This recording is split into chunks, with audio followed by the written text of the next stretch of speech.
up, motherfuckers? Hello. Hey, we're doing a new thing. We're gonna be on Big Face while I do warm-ups. That's our cool new thing that we're doing. No, Buddy. our cool new thing Hello. is I want to have my entrance word. It's a lot of pressure.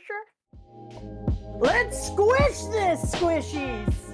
Drawk and I were talking about it, and we were wondering if hockey is invisible to everyone or if hockey is only invisible to people who don't have hockey. Yeah, who haven't tapped into observation. It's hard to say. Like, it could be either, and it feels like it's not super clear. Yeah, we are kind of looking at that Scott? hockey idea, both of us, because if you think about Mihawk, Hawkeye, he has his black sword, which is hockey infused. And he actually, in the flashback, talked about how you should be able to infuse your sword and that any nick or scratch should be seen as a default of you and your character and your ability to use failure hockey. to keep your sword infused temporarily. A failure to keep your sword infused. Yeah. And his sword is called the Black Sword, which would probably be a mixture of that infusion. And so we started to wonder if it is a hockey observers can see hockey and then only non-hockey, or if hockey can't be seen by anyone. Honestly, is it visible? Is it not visible? I honestly think the question's up in the air. I think at the very least, it's clearly not visible if you don't know hockey, because pre-time skip Luffy couldn't see people's arms turning black, right? So like 100%. That's a thing for sure. At the very least, it's not visible at all if you don't know how to sense it. Observation,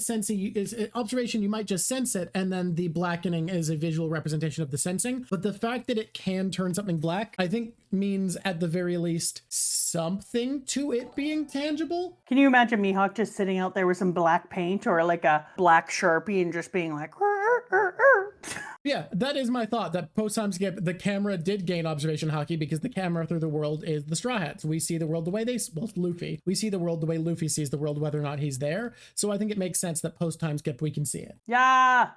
Did I tell you the secret? What secret? I really love this arc. Where was I supposed to start? 768. I feel like I was just at the point where we were like, oh, you're halfway. And I feel like that was yesterday. I think Bardo's ship is the most hilarious thing I've ever seen. Bardo's ship is fantastic. It's ridiculous. People have feelings about this arc. And you know why that is? Because it's cool as it feels like the first bit where we are delivering on the promise of the post-time skip being the Straw Hats feeling like big global players who can take on anything. It's we are having world ramifications and we know it. Can I say how iconic this arc is and feels can be expressed, I think, very clearly by one thing. In the entire, like, nearly 30 streams we've had, I have not once correctly predicted what you were going to have me draw. And today, not ever. I predicted literally both of your choices because I asked, is it going to be no Steppy or Gear 4th? And I was like, well, it's either where he's about to step on him and Luffy blocks him or when he switches into Gear 4. And you were like, wait a minute, what? Turns out I guessed it exactly. Yeah, I call that panel no Steppy. I literally didn't know what he was talking about at first. And then I sat for a second and was like, wait, no Steppy? That's amazing. Yeah, we haven't talked about this. Emails asking if you like the Bounce Man design. You're going to find it crazy. Did you know that there are people who think that Bounce/Bound Man doesn't look awesome? Wait. Why? There are people who don't love it. Sad. You know what I call those people? What? Wrong. For a long time, Bounce Man, I call it Bounce Man. I know people like Bound Man, but guess what? I don't. You're not converting me. I was manga current when this happened. I've had my time to think about this, and it, for a long time, was my all-time favorite anime or manga transformation or power-up. I thought it was pretty amazing. Watching the change in Luffy was one of my very favorite things. Having Luffy have a giant-ass size one, too, I was like, good, about time. Big, inflatable boy. It's just wrong that he was always so small. Like, it was obviously the place to go. And I talked to you about this before. I predicted that Luffy would have more gears ages ago because it just seemed obvious as shit to me that you wouldn't just stop at Gear 3. I was like, I'm sorry, like 3? As if. I know that he will have more gears past this because that's the best way to develop. Also, what is that other thing that Flamingo Face said where he said that sometimes innate abilities get turned on? Awakened, which was the same term used for the bestial Zoans For the bestial Zoans. Yeah, that's right. And I was like, awakened? My question is, because I was trying to figure out if the awakening was a Haki awakening or a Devil Fruit awakening. Devil Fruit awakening is what it is, because it's what allowed Dofi to, instead of just create strings, turn the environment into strings. Okay, so that's what I wanted to talk about, because I predicted that we were going to have lots more gears. I don't know how many more we're going to have. I'll think about that later. I just know it won't stop at Gear 4 because that's also a weird stopping place. And I don't therefore think, what is she is she 4? Yeah. Yeah, so I don't think it would stop on 4 because 4 is a death sound. So I don't think it'll stop there. So I don't know what other gear it might stop on. But a couple weeks ago, I don't even know when it was, I've started making things with polymer clay, and I was trying to make Luffy earrings. When I was making them, I was looking up a picture of Luffy, and it showed Luffy, and Luffy was white in the picture. And I just started making the earring using that image. And then I was like, wait, why is Luffy white? And then I was like, shh. Am I not supposed to see this? Is this actually not an accident? Have they made like a specific Luffy? And then I was like, shit, does Luffy change color when he gears up eventually? So that's when I started to make all sorts of predictions. I hate it when I'm spoiled. I'm glad it was small, but it was also big. But as soon as I saw it, realized that I wasn't just looking at a person who hadn't colored their Luffy in, I was like, FML. And then I was like, okay, so is this a hacky thing? Is this a Luffy gets some other kind of thing going on? To which I'll say I won't answer. Well, obviously you can't answer. When I saw Luffy being white when I was trying to make my thing, then I decided, okay, well then I think that Luffy is going to go into more gears and it will change his color. Is he going to change color? Numerous times I said, I talked to you about this and said, is it possible that he can change color a whole bunch of times? Are the different gears going to be different things? And then you were like, I'm not going to talk to you about this. And then I was like, oh my God, is that how he becomes a sun? He gets geared up so much he becomes a sun? And then I read this awakened thing and I was like, oh shit. Or can he be awakened still? Because I thought, oh no, I'm dead right. I'm dead to rights. It's pure hockey. This is how it's going to happen, blah, blah, blah. And as soon as this awakened thing happened, I was like, or does Luffy go down a awakened path and change color and is able to change more about himself? Perhaps. Oh, somebody deleted your art? Oh, okay. More exaggerated, more proportion. Let's do it. But like the idea that the muscle inflated bones are held in place by the haki, and Doflamingo goes to use a cutting attack against him, it bounces off. The hardness alone isn't enough, but the hardness plus give means that he's extra durable. That's really cool. Yeah, 100%. Because that's what I was thinking. So now I think there's going to be something together. So now I'm starting to wonder whether or not it's going to be a combination. Because if you become an awakened devil fruit user and you have king haki, like our bad piece of crap doflamingo, then that to me could be something that could put you at god tier level. Mm-hmm. And that's when I could see him becoming a sun god. So there was something interesting. There was a theory that showed up about this time that haki might be essential to mastering a devil fruit, based off of the idea that we see, it became more mainstream later, that maybe haki or conqueror's haki specifically are needed to awaken a devil fruit, because we see the idea that devil fruits are a devil with its own will from Jabara in the past. So maybe conquering that devil is how you awaken a fruit, was a theory I saw, which is kind of neat. I love that idea. There's a lot of theories about how awakening works after this point, because I could Dofi see people just said using that. You can do it, and that's all we got. Yeah, no, I could see why people are coming with that, because you kind of have to wonder why not everyone has the ability to awaken their devil fruit, right? But when you think about the idea that if you take your haki to an expert level, and if you also have a devil fruit, you are able to intertwine those. It's just like what we learned early on when Croc says, I don't just sit around having a devil fruit. I've actually perfected it and used it and taken it to the end of its abilities. And so if you think about somebody like Luffy now, who is actually using his devil fruit and actually is trained in it, trained in haki and working it. If you work your systems, it's like anything else. It's evidence that you are going to improve to a different level, and maybe you can't awaken your devil fruit until you've also fully mastered your haki. It's a theory I've seen. The other theory I've seen is you just need to push your devil fruit really far. So, both could work. Interesting. No, I'm not claiming that Croc is awakened. If Croc wants to awake or Croc awakens at some point, that's great. But that's not what I'm talking about. Did you hear that those little bastards are going after my red-haired Shanks? I did hear that. However, I'm not cool with that. Okay, Okay, somebody asked who I'd want to see awakened other than Luffy, and Luffy's would be amazing. Can you imagine an awakened Brook? Like, what would Brook be able to do? Oh, God. Because he is an alive fruit. right? Like we think of him as being a skeleton. Fruit, yeah. So many options. I've seen people suggest that he might already be awakened, and that's how he separates his soul from his body now. I've seen people suggest he could be a necromancer. I've seen people suggest that he could draw on the souls of others. There's so many things I've seen. Could he make zombies easily? Because he could, without any operation, could he just pull people up and revive them for a section of time? Right? Like, we don't fucking know. Ghost army? Yo, ho, ho, ho, ho, ho, ho. Like, could he bring back just souls? Would he do a ghost army?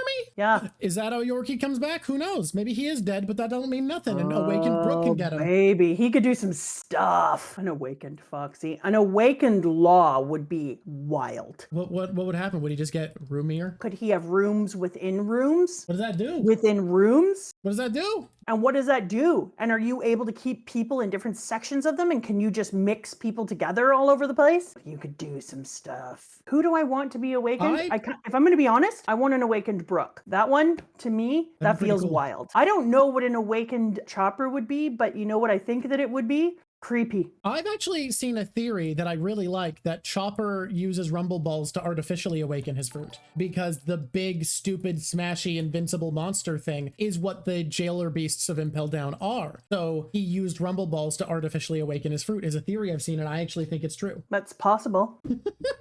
The concept awakened Law gets a house. Someone's asking if you have a theory for what awakened Gum Gum would look like. You said earlier that he could change his body more. Have you thought about it? Because I think a further down the line, Luffy, it's going to be, I think the colors are going to come in. Do you remember when we were doing Little Garden and we were talking about the Little Miss Color Me Rainbow chick and how hyped it was, and then how I started talking Little Miss Golden Week? Thank you. Why do I call her Little Miss Golden Week? She reminds me of the Little Miss Naughty, the Little Mr. Nosy, you know those guys? That's the little wild. She reminds me of those. That's nonsense. That's nothing.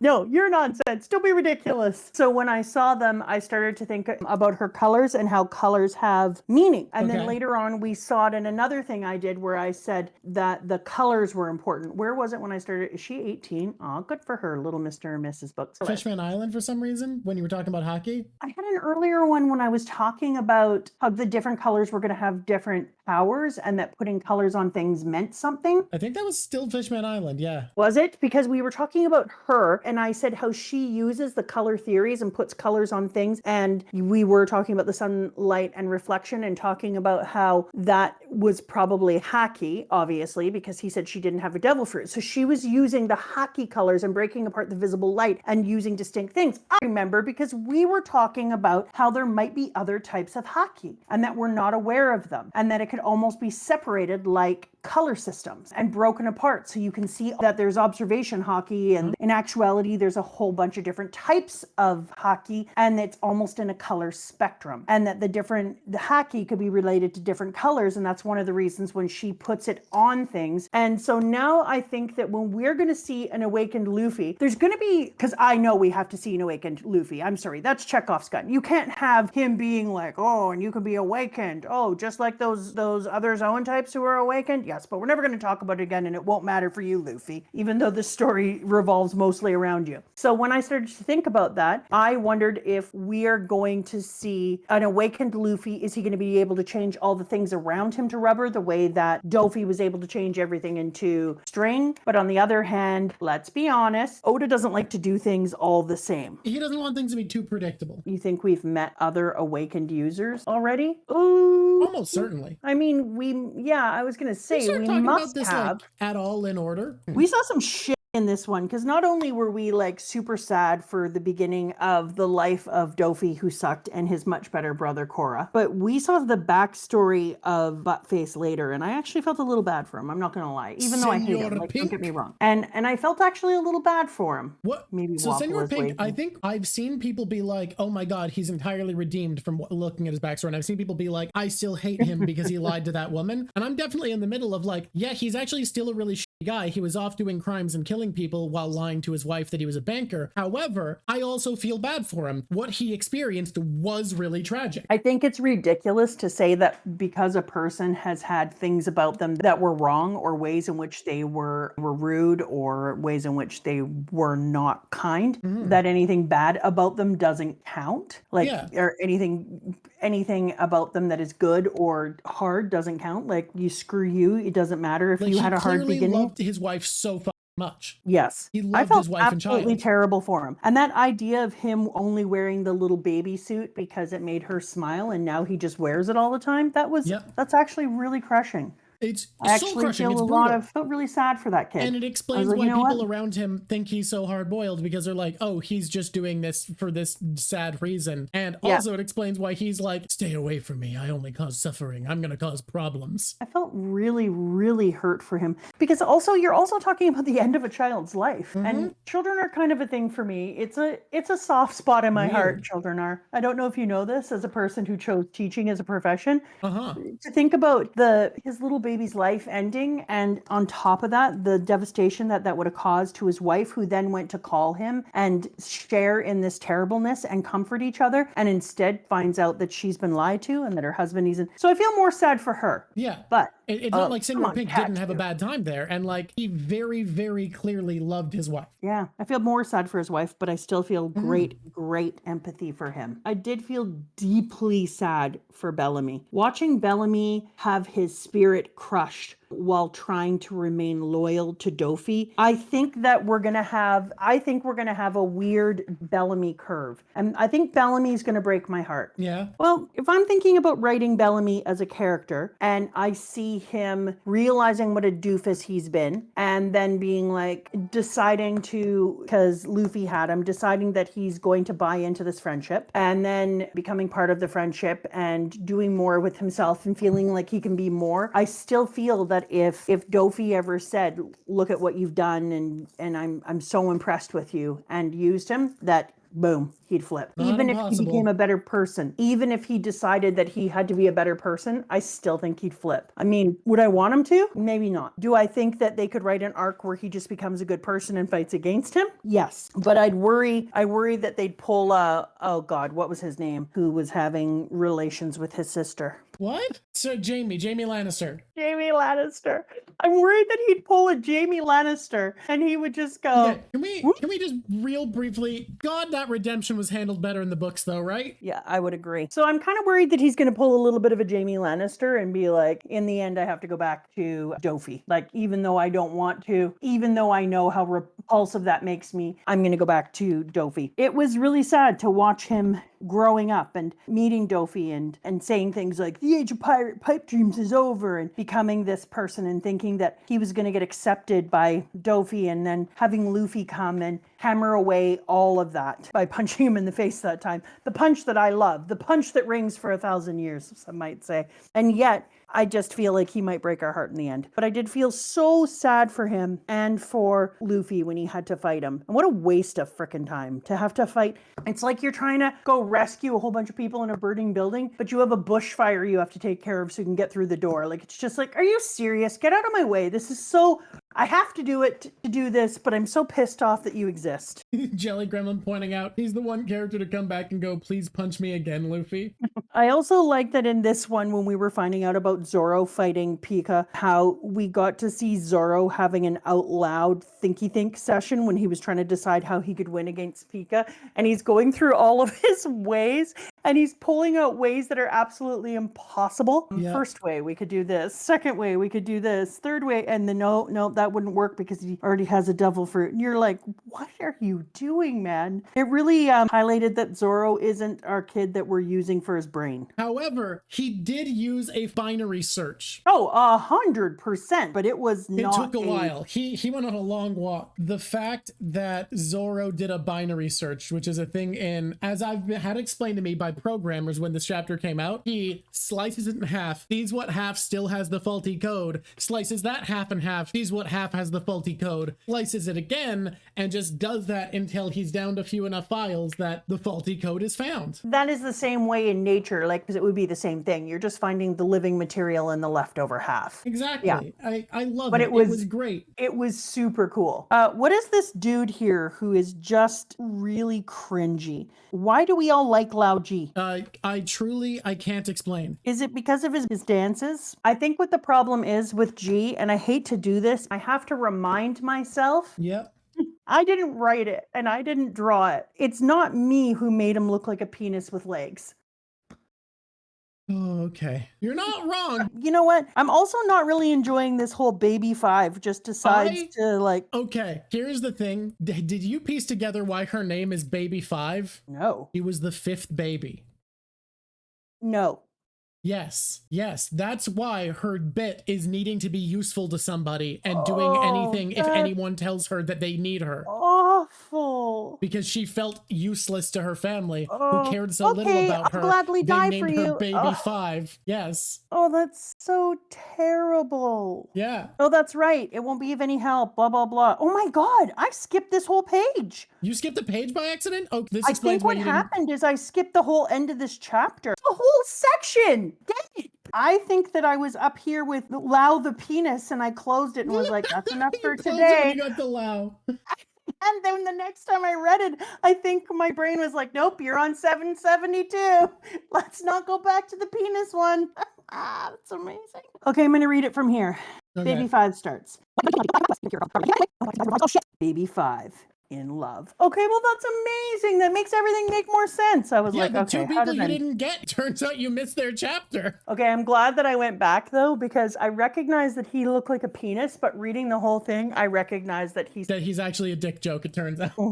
I did not love that her father Cairo saying that now that I am human once more, I will never let you swing a sword again. I was like, she didn't want to, and he wanted peace for his child. I do he understand that he wanted peace for his child. I would prefer he say, now that I am human once more, you never have to need to swing a sword again. He's meant to be the embodiment of a warrior who wishes he wasn't and values peace. I love this whole section because I love Barto working directly with Robin. I think it's going to make such a big difference in the future for Barto to have spent so much time working with Robin, and them having that fight with Head Poppy dude or everything pop off dude. Yeah. He's not my favorite, but his skill is cool because when you think about the idea that everything he does is a bomb, I mean, that's cool. And it's not snot, and you know how excited I am for it not to be snot bombs. But to have him working with Robin was really, really cool because even though he was weird, he did work with her a little better, but it was exactly what Tavion is saying. Barto treats Robin the way she deserves to be treated. He really hypes up all the cool thing Robin does. And it's funny, I haven't seen anyone hype up her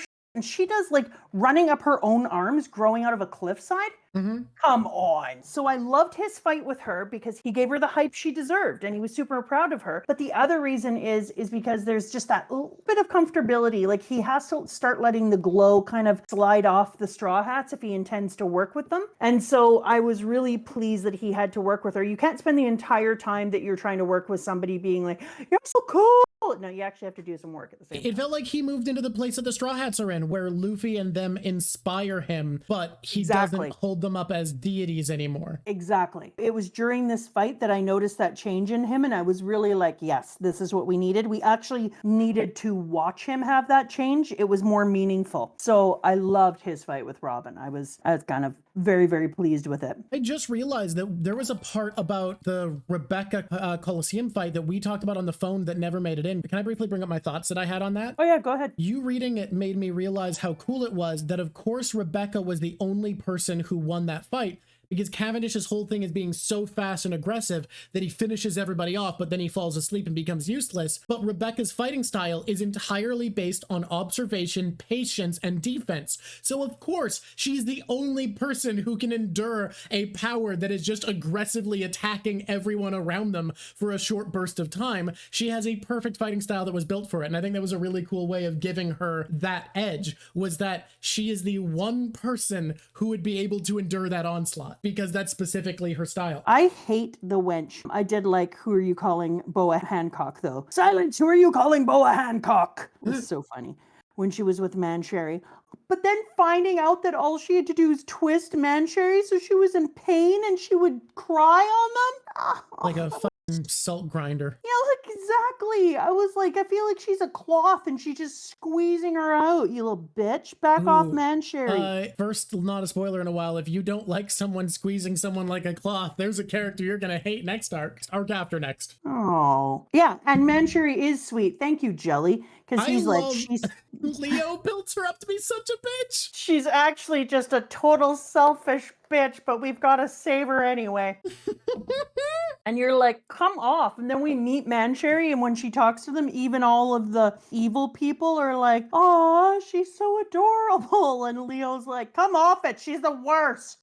It's clear that she's so in love with Leo. I hurt my leg. Can you carry me on your back now, Leo? Or even in your arms? Oh, there she is. Princess Selfishness. And then she goes, then I'm not escaping. What? Here we go. Princess Fickleness. Oh god, like, it's so goofy. She is actually injured, you little creep. I love his ability to sew things together, though. That is a wildly cool ability. I started to think about all the different ways it could be done, and then he immediately went and sewed the boats together, and I hadn't even put sewing boats together on my list yet. And I was love like, that Oda writes superpowers often from the perspective of someone who's had their power for a long time and is thinking about the entire world in perspective of their power. That's actually really hard to write because you have so many powers to be thinking about that way. Yeah, exactly, because we got to see Luffy from the time that he got his power all the way into the time that he's using it in really big ways. It's really cool to get to see him take a power to the nth degree, because it means that he would have had to have sit there with Leo's power and thought to himself, like, okay, how would he have progressed this over the years, and what would he have learnt about this power over time? And then we get to see him at the point that he's already made a progression, and we're getting to see these really cool things that he's able to do with it. Like Leo is an amazing one. That one, Leo's awakening, would literally be latching from Stormlight. I started to think, can you sew Hake together? Can you sew inanimate types of things? Like, could you sew lightning if you could catch it? That Did you sounds just think cool about as fuck. I started to think about the ways that you could use sewing, and if you could take things like elements and hake and all sorts of other things and sew it. So I think Leo could really go just pronounce places. it that way to bug people at this point, huh? Oh, you have no idea. I think I have a list of things like Pondaman. Like, I have a thing here I have a sticker on my computer that spells it Pondaman, just to make sure I never pronounce it the other way.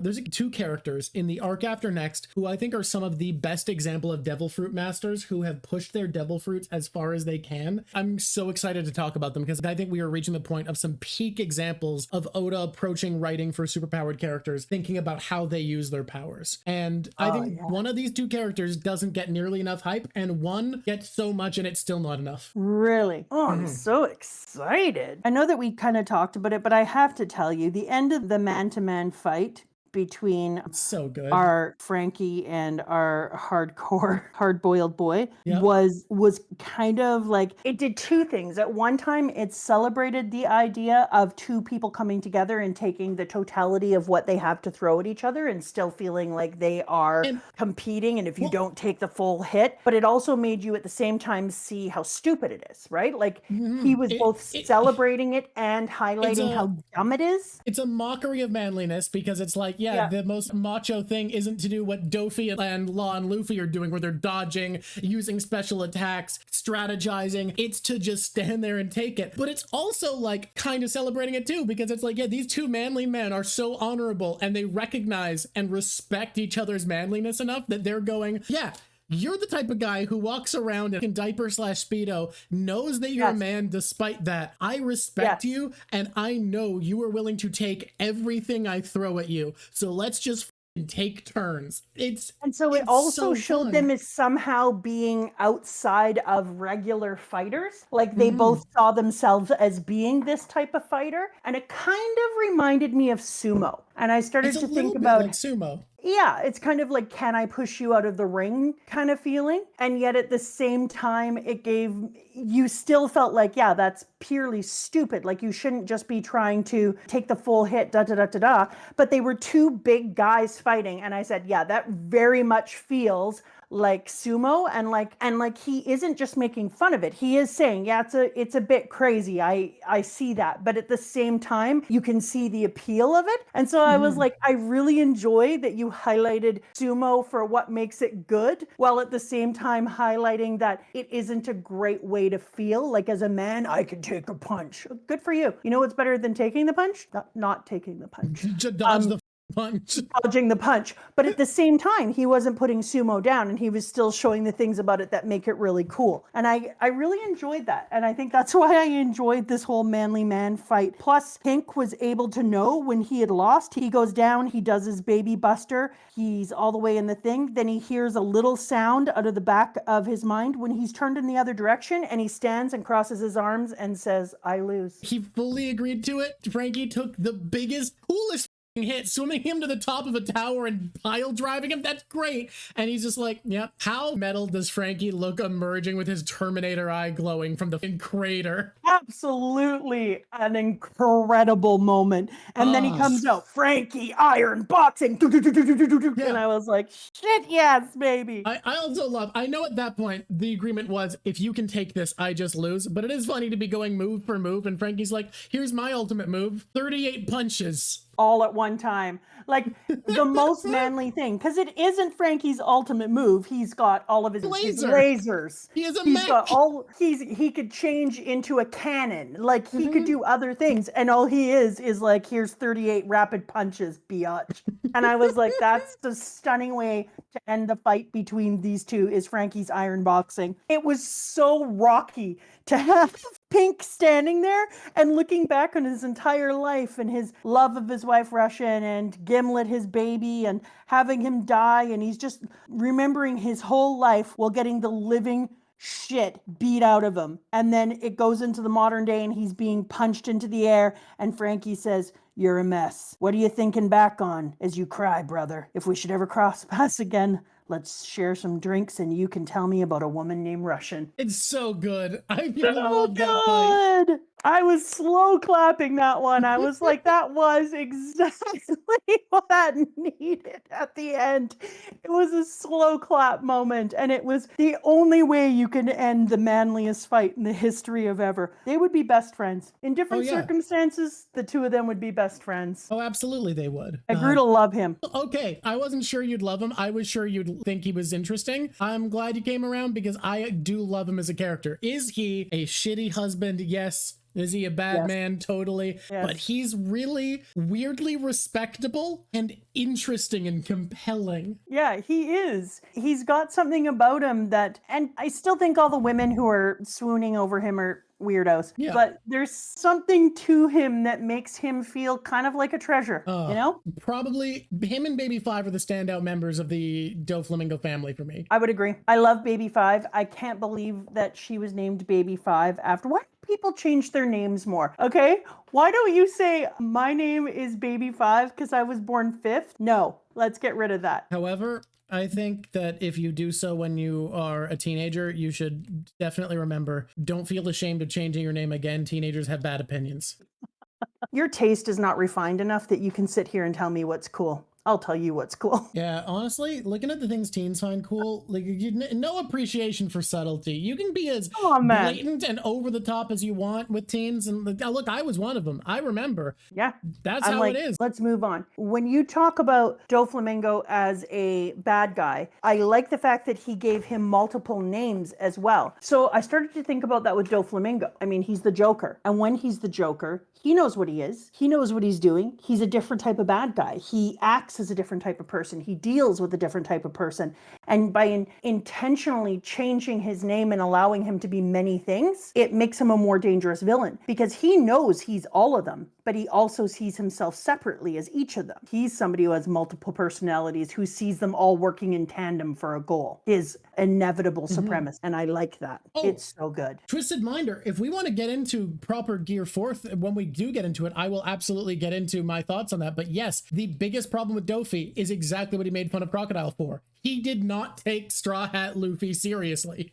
Except for he did. He said how important Straw Hat Luffy was and how people didn't take him seriously. And then when he looked silly in his opinion in Gear 4th, he ruined it. Yeah, he felt so cocky. He was like, I should never have considered you a real threat. I was dumb to do so. Let his guard down for a moment and it cost him everything. Mama brought up something very important with the themes of this saga, which are how you choose who you follow and what they offer you. And what Luffy offers his crew is trust. And it allowed him to confidently enter a trap knowing his crew could carry on his will without him. Dofi could never imagine someone having that faith in their crew, that the plan doesn't fall apart when they're not present. That's the real way he underestimated Luffy, was that thinking everything would fall apart without him, that he'd be trapped in the Colosseum and it would all go to shit. But that's not how the Straw Hats work, and that's what he could never understand. Well, it was funny because when we read the last one and I was like, oh, we're definitely talking about like the faith in leadership and why some people give blind faith and questioning leadership and how to question leadership when you're in it and da. Then you come to this one where people did question leadership, but they didn't question leadership correctly, because keep in mind, they also threw their king out and thought their king was shit because they didn't question what occurred from a person who had never shown any signs of doing anything like that. They believed a thing, even in a world that has devil fruit, they believed that he would suddenly change that way. We're not talking about a regular world in which people can't use fruits to manipulate either, totally. right? Like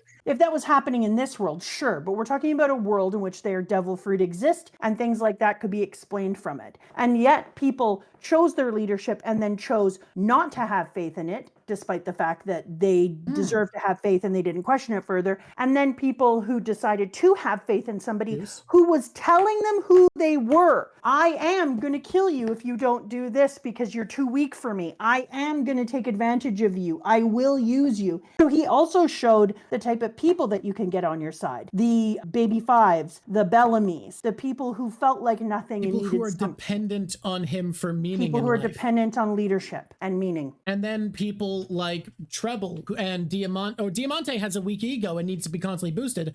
Trebol, it just wants to abuse power and be given a station in the world that he can abuse. Sugar just wants to have a life where she doesn't have to do anything and get celebrated. Those are the types of people his leadership could inspire. Whereas Luffy gets people to swear to him who are strong leaders in their own right. Trebol knew that no one was going to look at him and go, this is a guy I can trust. This is a guy I want to put my faith in.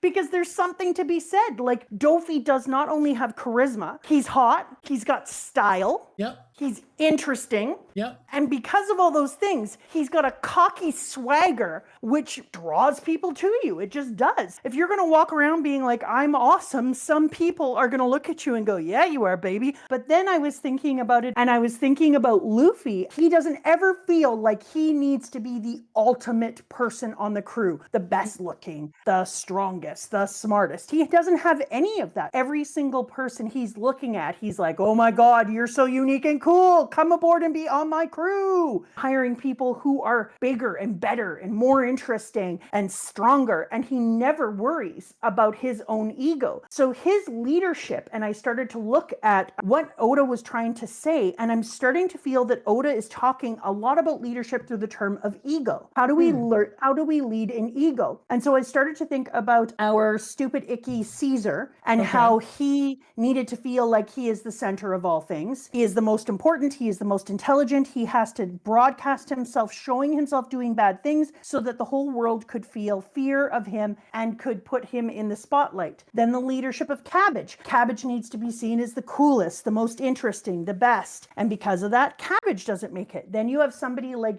Dofi, who appears not to need to be ego rich. Well, but as a matter of fact, he's stronger than most of those dudes is because he is willing to look for people who are capable and strong for sure. Exactly. So he will look for people who are cool, and he doesn't need to have all of the attention put on him. People don't all know that he is the person who owns the slave ring. People don't all know that he is Joker. People don't all know this. So he's willing to leave some of his ego at the door. But as far as his crew is concerned, his leadership demands absolute and total responsiveness to his commands. So whereas some people will allow their leadership and his ego says, my ideas are better than yours, I will fully, well, obviously it's obvious when you start to say the word puppet, I will fully puppet you. You will do my actions. You are me in the world. You do my bidding and my bidding alone. Yeah. And that is ego, because he believes his actions and ideas are the only ones that can be right. Whereas Luffy, when he's in the world, has the thing that Dofi has where he doesn't need everyone to think he's cool all all the time, but he has a new thing where he also believes that the people that are inside of his crew have an equal ability to make decisions and act on their own, which is a very different type of leadership.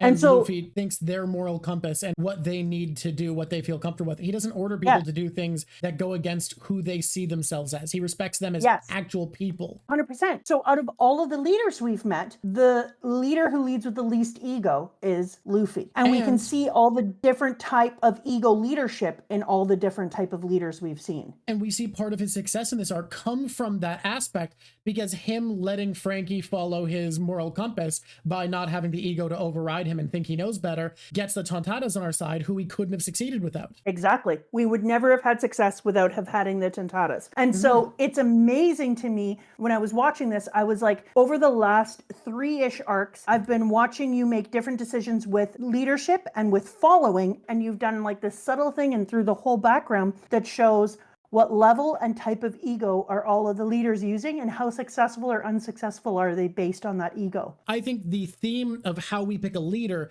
is present all the way back in Return to Sabaody, but Luffy doesn't become a static character intentionally, not a mistake. Not a static character is in bad writing, but intentionally a static character until we hit Punk Hazard. And that's because he is meant to be a sounding board to bounce the Straw Hats off of, to show the value of leadership through all of this. He is just this steady force of leadership and what it means to be a leader who's able to be fully stable and assured through this entire saga. Luffy's not being tested, but his crew is. Yeah. As far as thematics go, obviously physically he's being tested against Dofi here. And we see him rewarded for his leadership by the fact that he couldn't have beaten Dofi without the help of everyone holding him together after Dofi loses footing.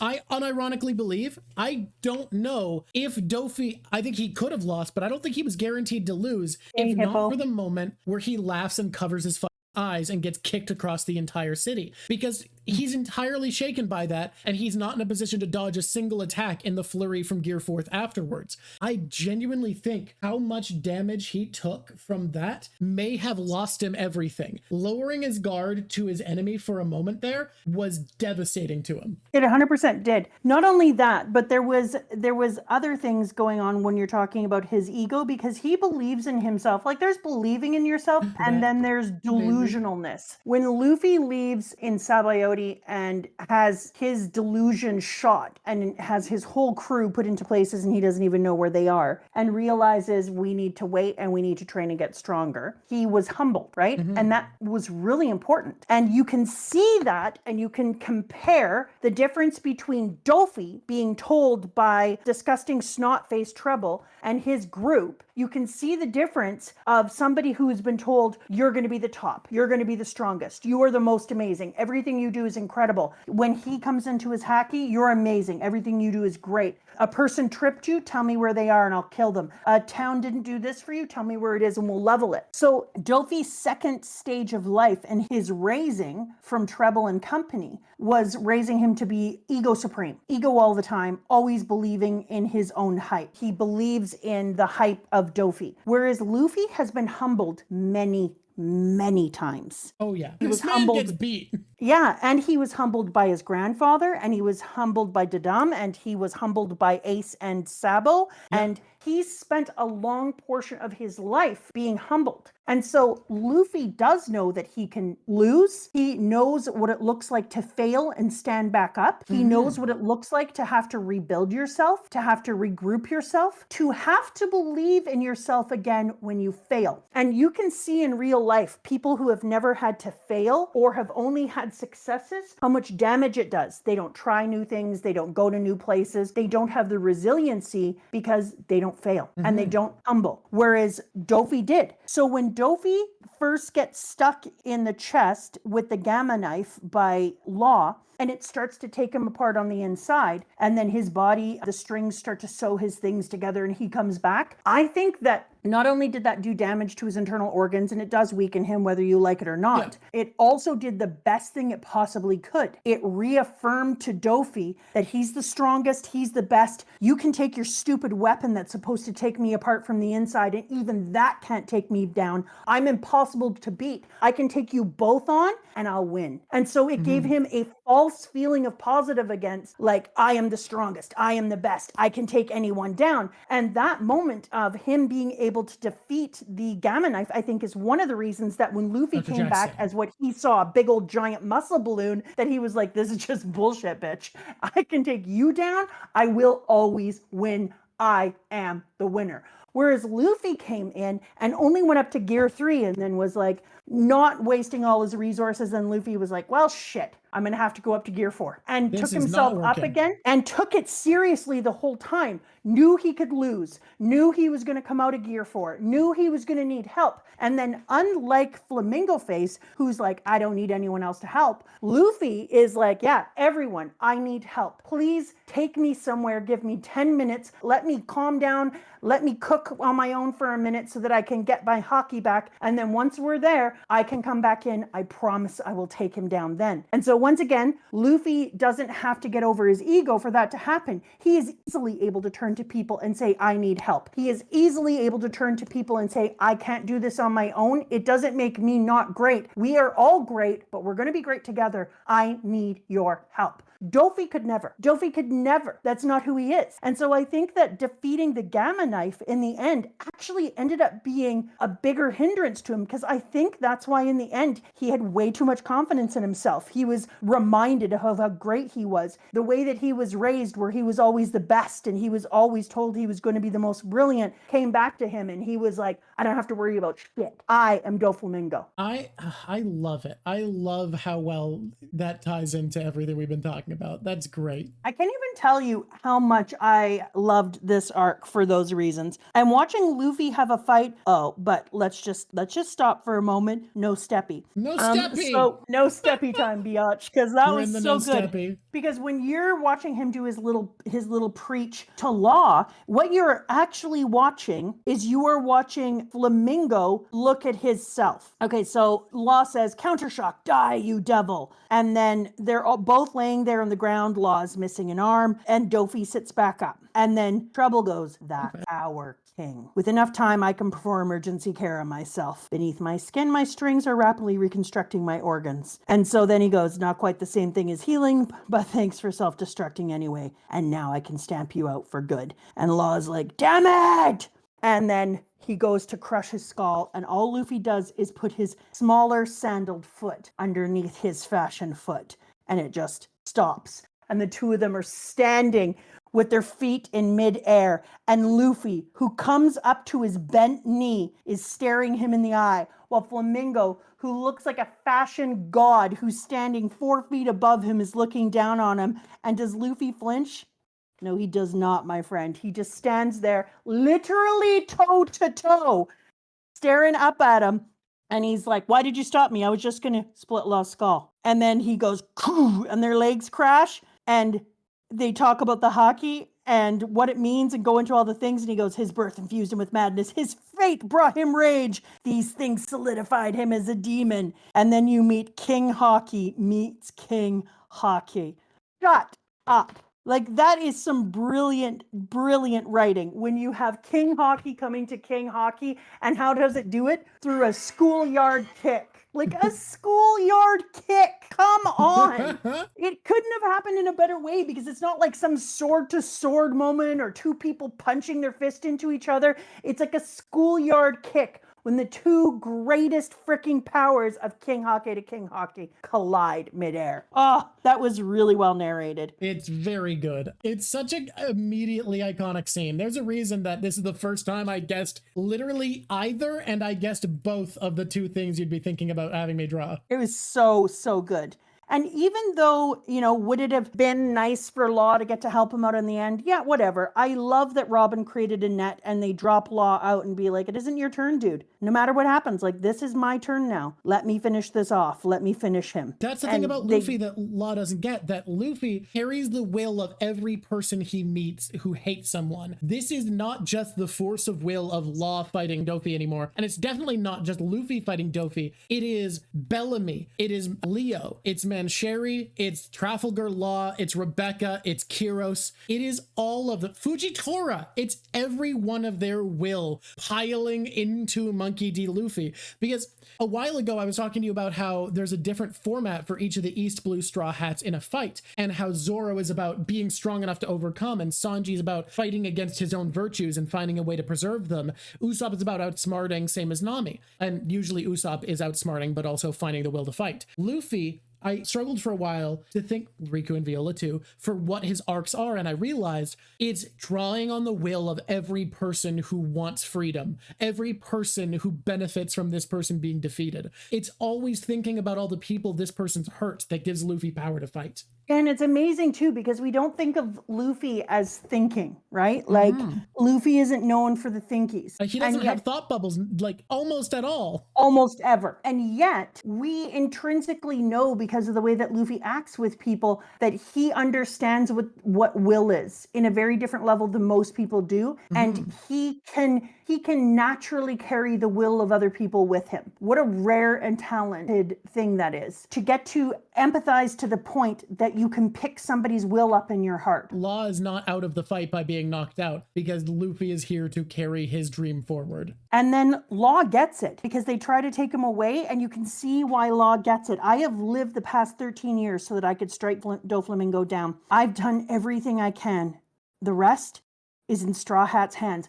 That says right away, he gets it. He understands that all of his will, I've done everything I can for 13 years, and now it's in Straw Hat's hands because he is carrying my will. Oh, yeah. So if he's going to win, then I want to watch it from here. If he's going to lose here anyway, then I ought to be killed along with him. And that's what it is. Everyone he carries the will of will be killed with him. That's why Luffy's able to do it. That's how he draws and finds the strength. Exactly, because then even Cabbage says, Nico Robin, go ahead. But Cabbage, I can't allow you to commit suicide. I will stay. That is my compromise. If you die today, it will be after me. Luffy inspires in people the ability to say, my will is being carried by him. I am willing to die for him because he is willing to die for me. Exactly. That's the way to put it. You hit the nail on the head. And that's what this entire saga is about. Because everything, this entire saga, actually, not just this saga, everything from Return to Sabaody onwards has been a question of who is a person worth putting everything into. Because who's going to be king of the pirates will need everyone at their back. Every voice clamoring for freedom will need to be at the back of whoever becomes king of the pirates. And everything has been asking the question, what is a person worth doing that for? Well, it has to be someone you're willing to die for. And for that to be worthwhile, it can't be Doflamingo, because Bellamy knows he has failed to choose the right leader. You just found it exactly. It is that you need to put that trust in, a willingness to die for that person, in someone who is always willing to die for you. And that's what Luffy is. God, that's so good. It's the loop of faith, trust, and strength. You lean into each other's faith, trust, and strength over and over again. And in the end, you have a leader who's worth going for. Luffy leads a flat army. In Luffy's army, he doesn't need to stand in the back in a room and allow other people to fight for him. He doesn't need to come out at the last minute until it's the big fight. He fights the whole way through. He doesn't sit back while minions do things for him. He is doing the things, and the minions are also telling him things that should be done and informing him on the changes that need to happen, and he rolls with it. Luffy leads from the ground. Luffy leads with the army. It isn't a tier. It isn't a pyramid where there is one person at the top and then different layers of important people. Everyone is important.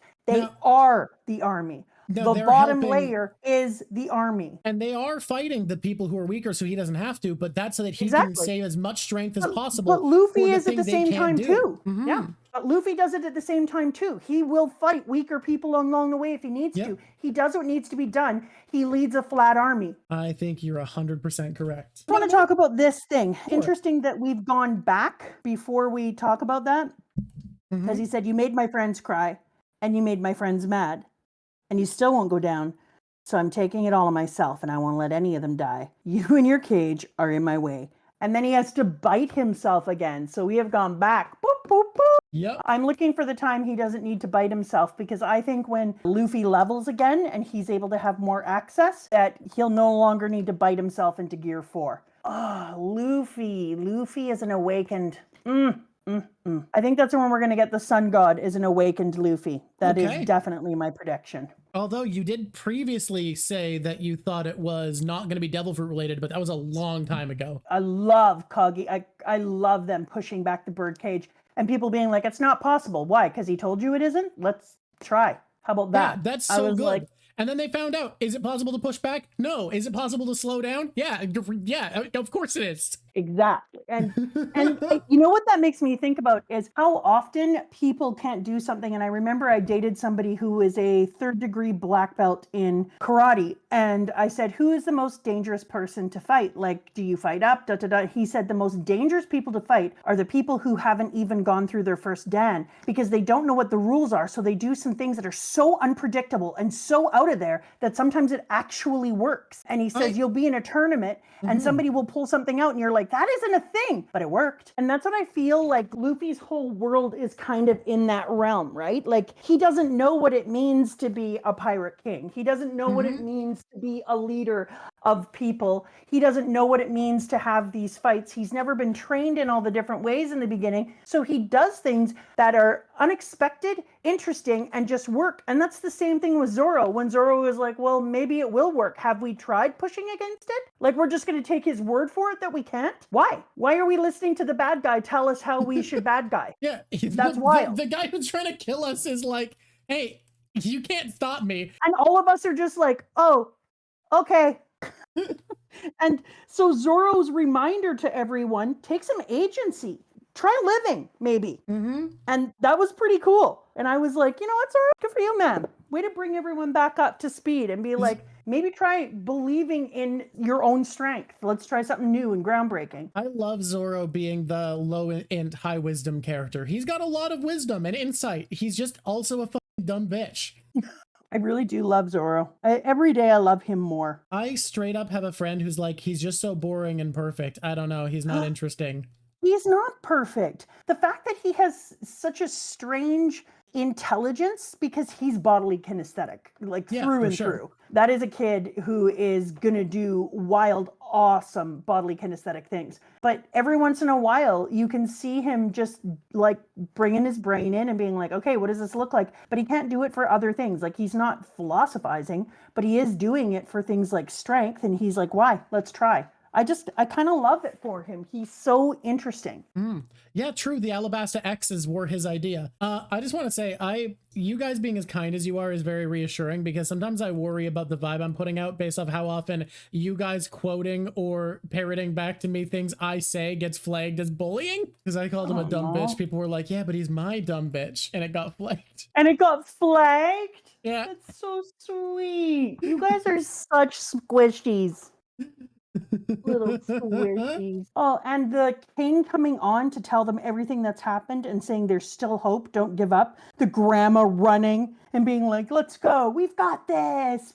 Woo! Was everyone else as excited as I was to see the announcer come out for the Gaiats? I was. Seeing Gats get in there is great. I love that. Especially because, like, he very clearly was already questioning the hype he was bought into when he, like, teared up and described Rebecca's fighting style as not unbeautiful. Exactly. And having Gats decide that he is going to help pull the country together by having them all join the hype train for Luffy, who was Lucy, and tell them, even like, yeah, Gats was carrying him. And Luffy says to him, let me get this straight. If we buy you 10 minutes, you'll free us from the danger of the birdcage. And Luffy is falling over and lifts his head and goes, I promise. And he goes, got it.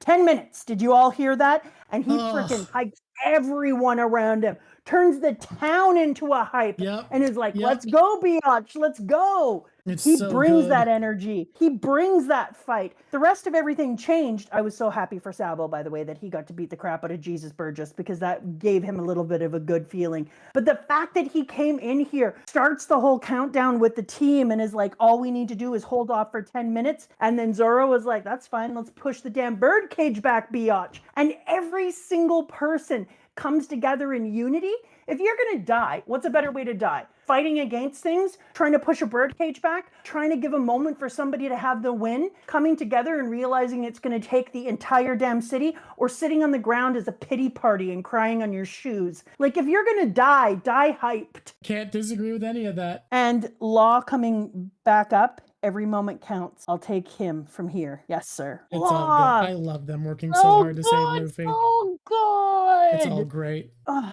so good. And the Princess Mancherry shedding tears in her little flowers over the country and healing people so that they're able to get those few more minutes to push against. Like, and that's what I'm saying, that the difference about Luffy, and we keep saying it over and over again, but it is that difference of a person who inspires people to have action and agency. That's why I love Gat so much. Like, he's just one dude who does announcing for the freaking Coliseum, and yet he realizes, I'm one dude who has I have a very specific talent.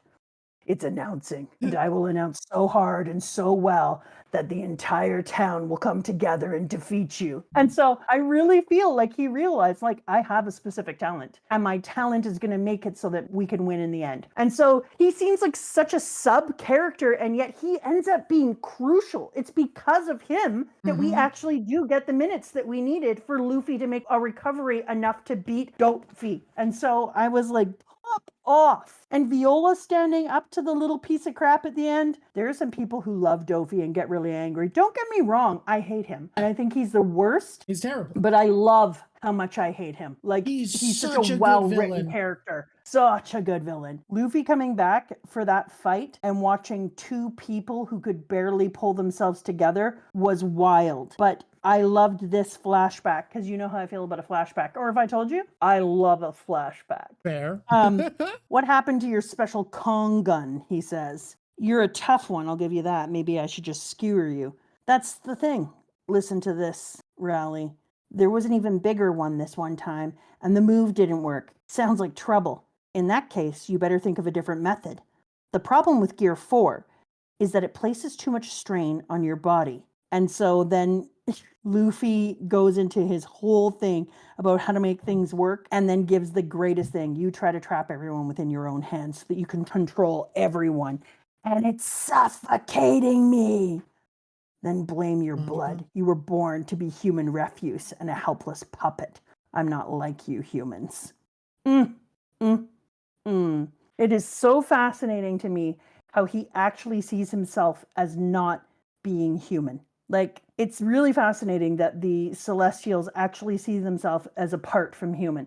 So much so that I start to question whether they are actually dragons, except for his father even said, we're just human. Which is why he got kicked out forever, because that's a crime. Exactly. He couldn't stay in Maryjois if he thought he was human. But I'm saying that even in this narrative, it's so powerful to reiterate and say time and again, I'm better than you humans, that even I start to say, like, okay, well, are they something more than human? You know? But all it is rhetoric. All it is his own hype train, propaganda. Well, and yet you start to believe it if a person says it enough. I'm just a reader, and I fall into it. I take all this propaganda. It's why I also like to twist the rhetoric the other way and say, yeah, they're just human, but they are gods, because that is how they are treated. That is their reality. The reality of this world is they are unquestioned rulers who do as they wish and don't face consequences. That is a god. So when does a person become a god? Well, a person becomes a god when people agree. And it's that thing that I if people was agree saying they're a god, before. they're a god. It's that simple. Power comes through permission. You can't have power over someone unless the person you're having power over gives you permission to have power over them. There are times when you can have power over someone without permission, but you can't change inside of their mind. But then what I was thinking about in this is you can make an entire group of people become gods as long as people have given you permission to be a god, just like Usopp.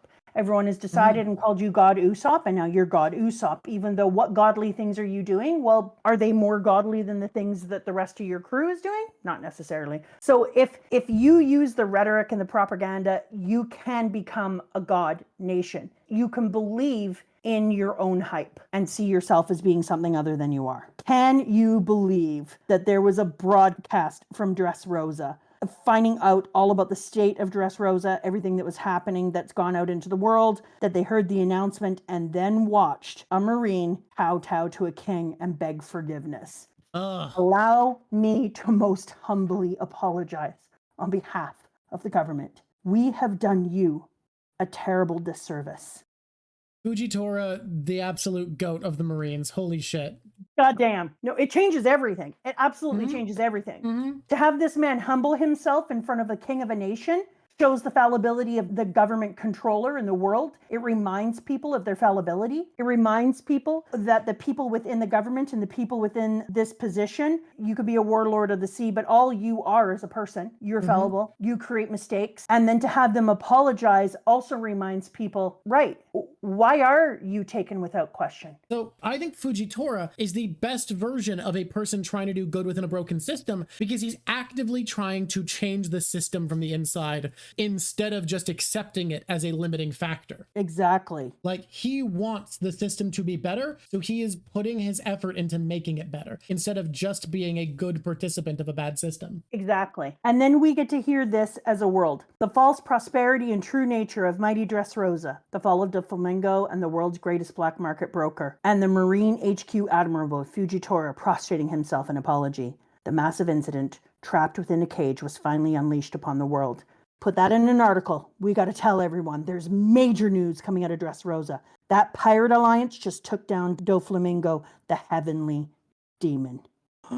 Shit about to get real up in the his house. And later on, when Smoker is like, I could never, that is going to change the entire world. Because also, people are going to know where to lay some blame. Right away, can I say, in some Corkboardianness, we know that now the Straw Hat think that they're going to go out into the world, and Luffy is like, now we're going to go out and do the things we do to become Pirate King again. And then they're going to get out in the world, and the whole world is going to be like, do you understand that all of the different wars that we were fighting, the weaponry that we were having, all the different things we were getting through the black market is now stopped because of you. And so now you're enemy number one. I mean, he wants to pick a fight with Kaido, who is the strongest person who that's the case for. Oh, I know Kaido. Kaido falls out of the sky. Yeah, I'm just shocked you didn't remember this. I genuinely think it's one of the best intros in all of One Piece. You want to know why I didn't remember it? It was Why? 1 o'clock in the morning. Okay, I fell asleep while reading it and woke up and tried to reread it. I'm really glad they all got to heal in the little house on the hill in the flower meadow. Yeah. People really want you to come back and see if you still stand by your statement about what Sabo said,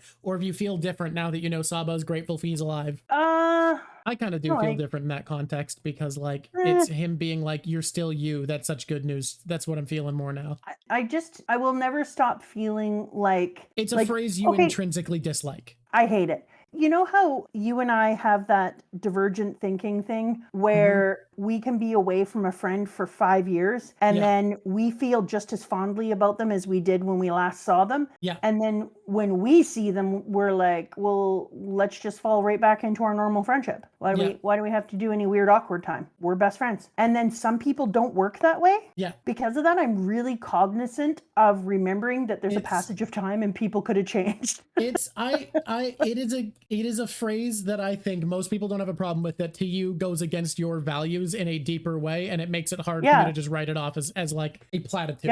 Yeah, because I really can, and I have very good friends who I won't see for a year, and then I see them and we fall right back in. But then I always, because it's a weakness of mine, and I see that I will always say to myself, remember, a year has passed. They've experienced things, they've lived things. This is a different person. For me, it's different, probably because it works with my weirdnesses. You know, in the same way that if the elevator lurches, I cover my ears, say no, no, no, and turn backwards. That'll save you. It does. Your dad always has to say to the people, she has elevator trauma. She was trapped and they pulled her out while pregnant in between floors on a ferry.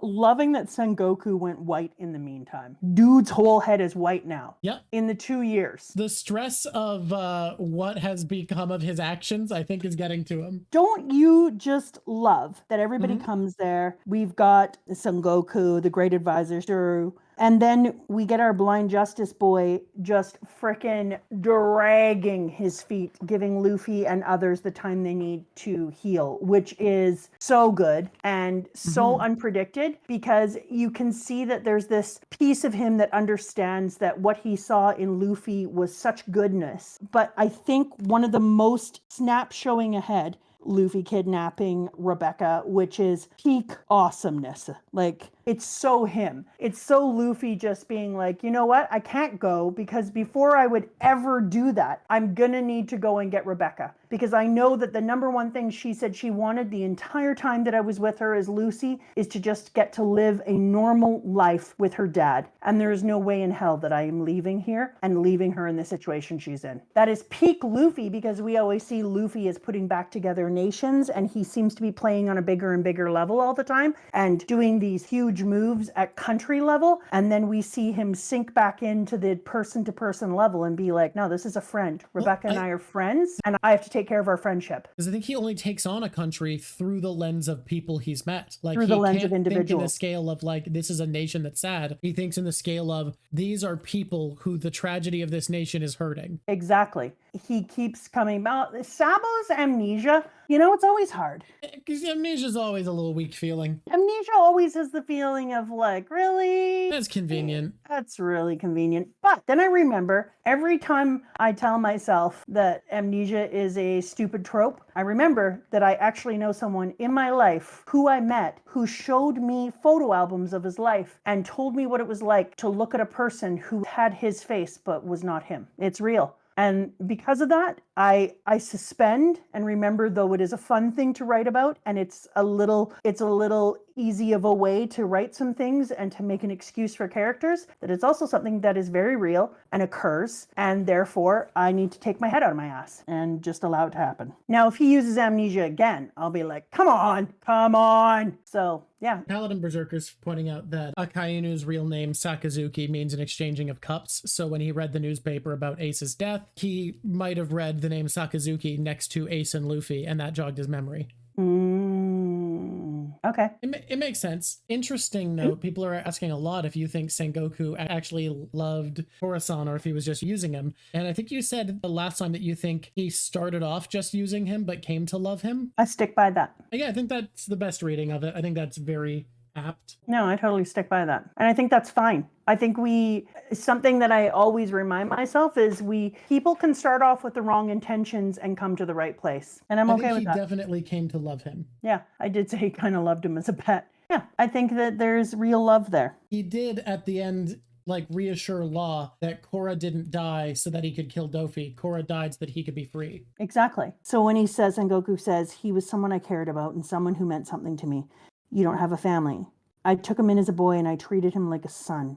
He was an honest and upright person as ever I knew, and a valuable, trustworthy subordinate. But there was one time, just once in his life, that he lied to me. This is Minion Island, among the dead of the Don Quixote family officers, codenamed Corazon, sending an image now. Rosinante, what were you doing on that island? I had been betrayed, but there must have been a reason for it. 4 things disappeared in the chaos of that fateful day. The barrels, pirates, the life of my subordinate, and the op fruit.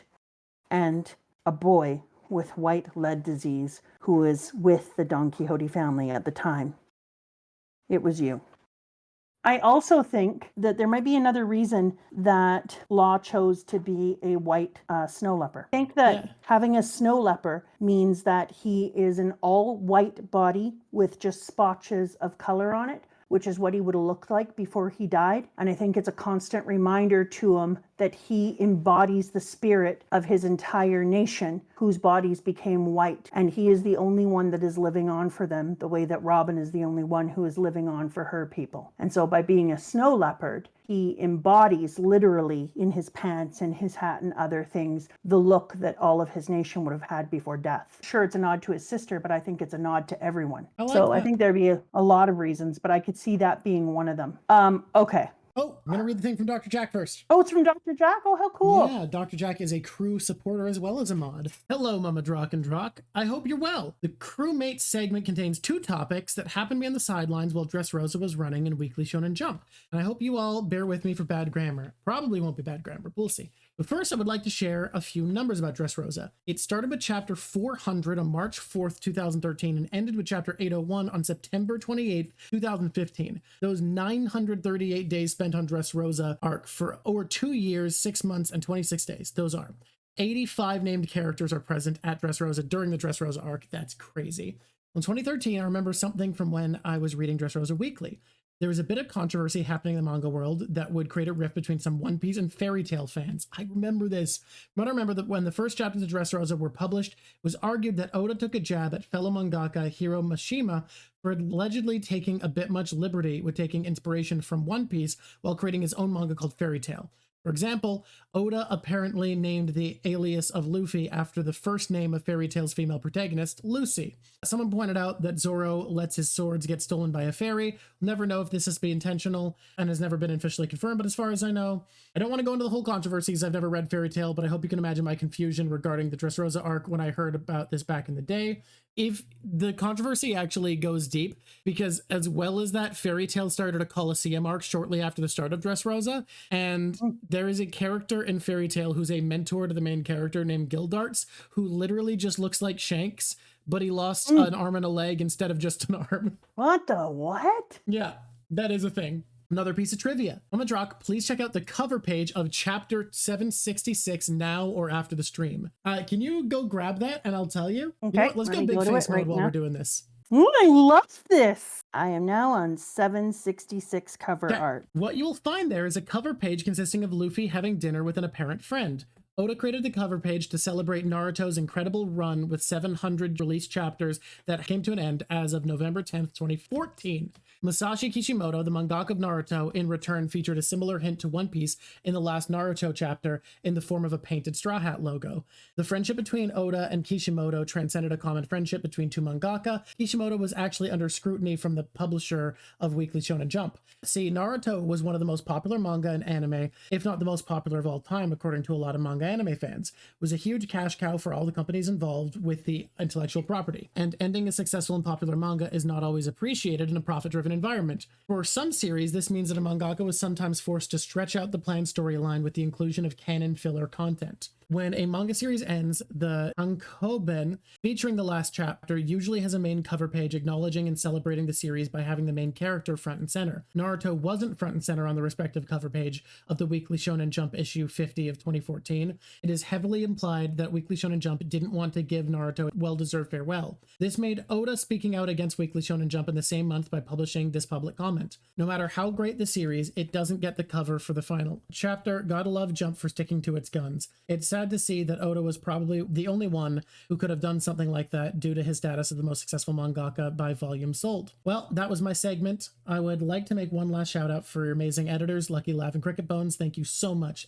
Absolutely thank them. And thank you, Dr. Jack. It's signed Dr. Jack. Thank Dr. Jack. That is so wonderful. And look at this. He put it on the cover. 766's title is Smile. Aww. I think that's so perfect. Which is a double meaning, but also very nice. Exactly. So good. Apparently they were very, and then it very says good the friends. first letter of each of the menu signs spells out Naruto Otasakari San Deshita. Thanks for the great run, Naruto. It's beautiful. Thank you for bringing such deep meaning. Apparently, Kishimoto didn't actually notice that the menu spelled out "Thanks for the great run, Naruto," and had to be told that by observant fans who noticed it and told him about it. I like that even more. Yeah.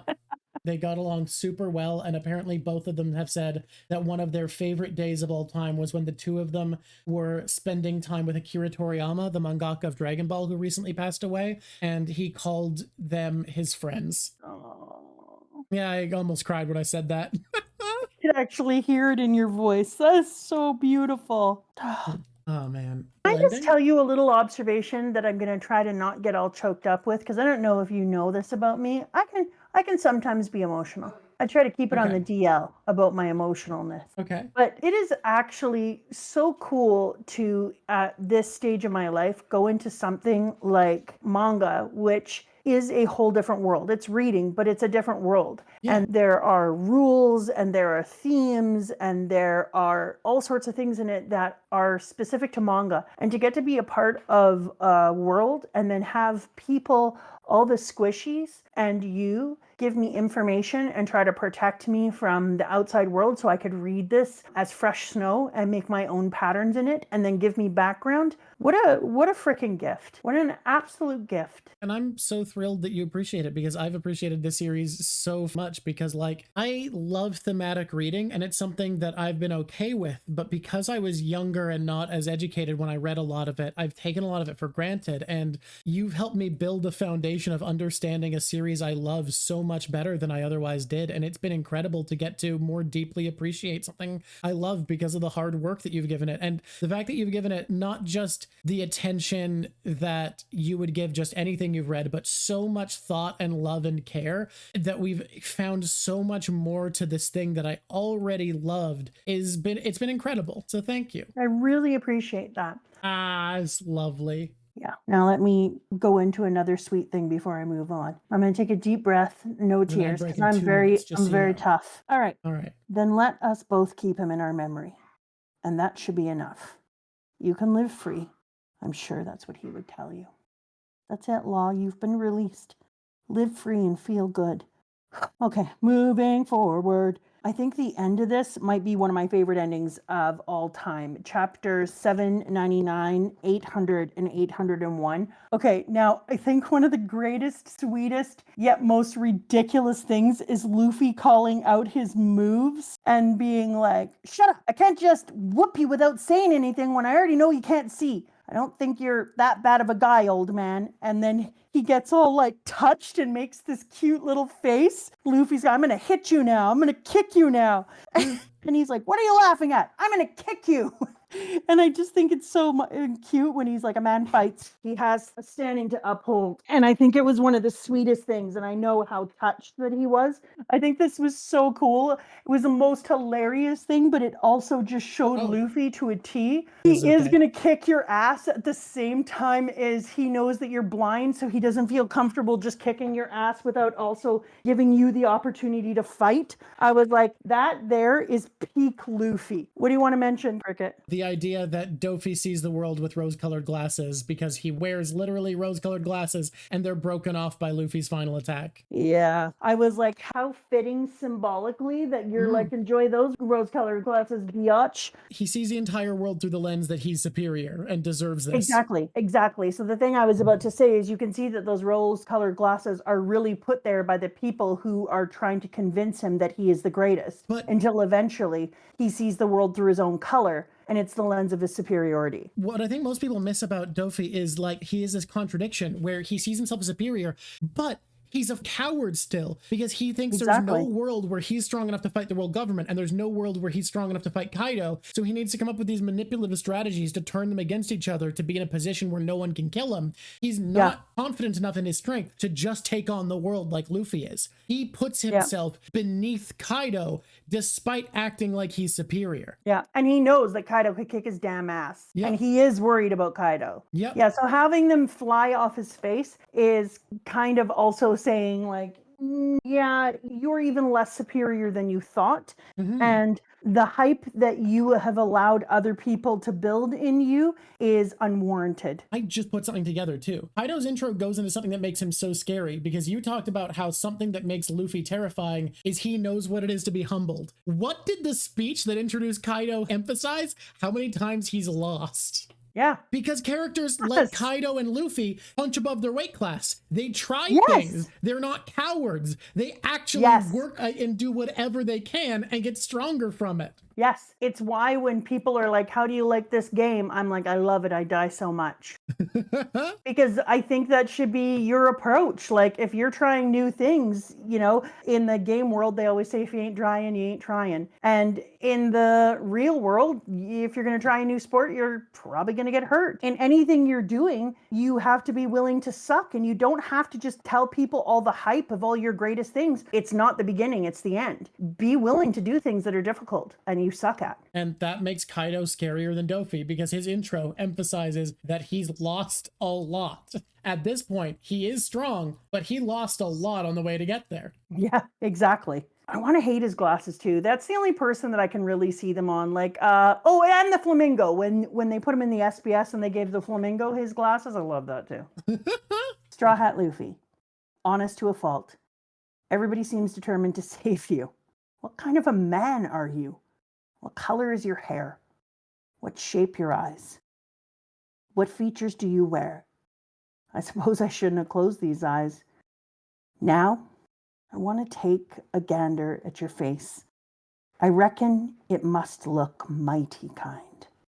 How is that the sweetest thing you've ever read? I don't think I've ever heard a better compliment about something. It's so beautiful to be hurt that you went blind because of all the evil you saw in the world, and then to feel absolutely hurt that you didn't get to see the kindness of somebody. And this part where he says, everybody seems determined to save you. It's like he could see at the heart of it that everybody was there. I bet you have kind eyes.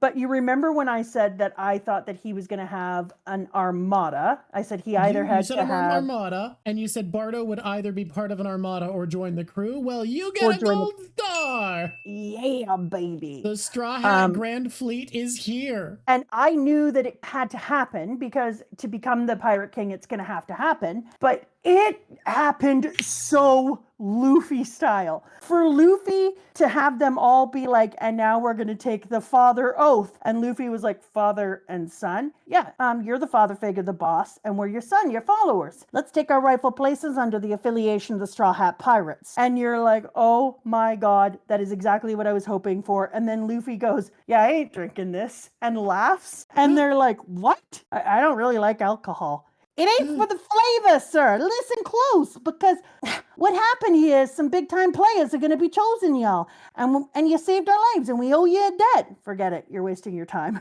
But if I drink this stuff, then I have to be the master captain of a big fleet, don't I? Exactly. With an armada of 5,600 at your back, and at your beck and call, you'll be the greatest of the pirates. After all, you're going to need that to be the Pirate Kings one day, Mr. Luffy.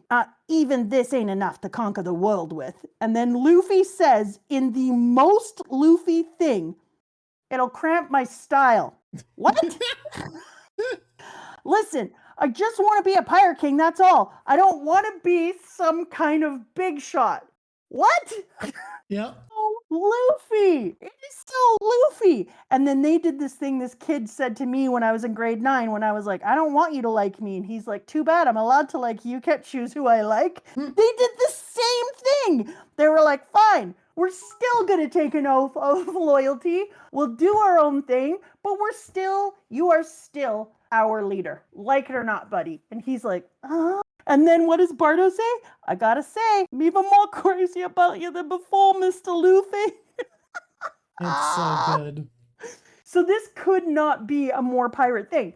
But now, like it or not, as soon as I read that, my very first thought is, oh, damn, Luffy, you have to go on another learning curve, because there's no way in hell that you don't have to learn that you're going to have to become an actual leader. You can't be the Pirate King without taking on being a big shot. So, no, I'm sorry. In the next little while, just like you had to learn to be a leader for the first time through Vivi, and you helped Vivi be who she needed to be, you're going to have to learn. You're going to have to go back in, and we've just done a whole thing about leadership. We realize you're worthy of it. You don't leave with your ego. You lead with a flat army. But Luffy, you're going to need to person up. That's what's coming up next for our Luffy. I love this so much because this is Luffy returning instantly. The second he says, I don't want to be a big shot, I want to be the king of the pirates. This is Luffy returning from a static figure who we don't need to question to a figure who is in need of change again for the next arc, because the themes it's telling us are now going to switch from the perspective of a follower choosing a leader, which is culminated beautifully because a pile of leaders, of captains, of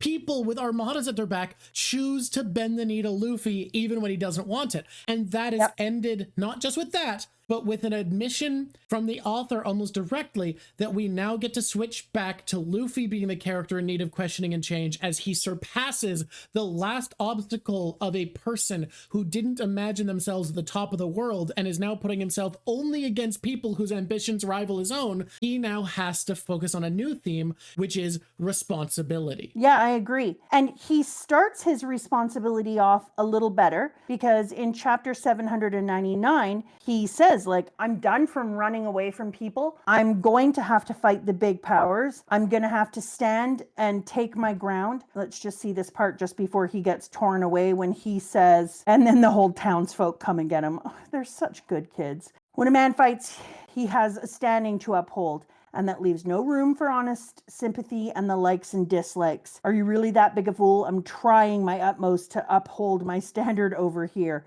And then he says, no, wait, I'm still fighting, says Luffy. And he goes on about how from this moment on, I have to fight all those people who come in front of me. I have to be willing to take the big risks. I have to be willing to take people who are so strong and still put myself in front of them. So that's why I'm going to kick you. I'm going to win. And then in the very next chapter, he tries to say, I don't want to be this. And that's perfect. What a perfect ending. I would say 2 to 3 arcs that we have been learning about leadership and why we follow some people, who earns that follow, who doesn't earn that follow. And then we find a leader who doesn't want the power. That's the type of leader that you want, a leader that doesn't want power.